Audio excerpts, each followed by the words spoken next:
Que retenir du chapitre 1 ? Les sociétés face au risque. Les sociétés sont confrontées à des risques nombreux, à la fois d'origine naturelle et anthropique.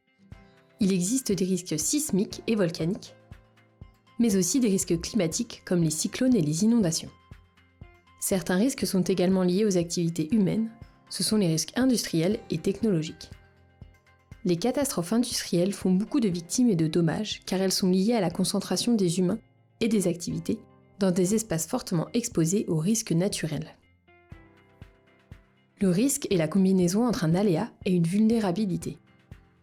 Ainsi, le risque est toujours potentiel, et lorsqu'il se concrétise, on parle de catastrophe. Toutes les sociétés sont vulnérables face au risque, mais à différents degrés. En effet, le développement réduit la vulnérabilité. Les changements climatiques contribuent à accroître les risques et les inégalités. Face au risque, les sociétés développent plusieurs stratégies.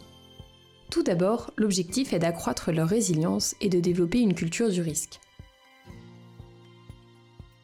Pour se protéger, les sociétés anticipent la survenue des aléas par la prévision, en essayant de mieux les connaître et les détecter. Afin de réduire la vulnérabilité, la prévention consiste à aménager les territoires en tenant compte des risques, par exemple en adaptant les normes de construction.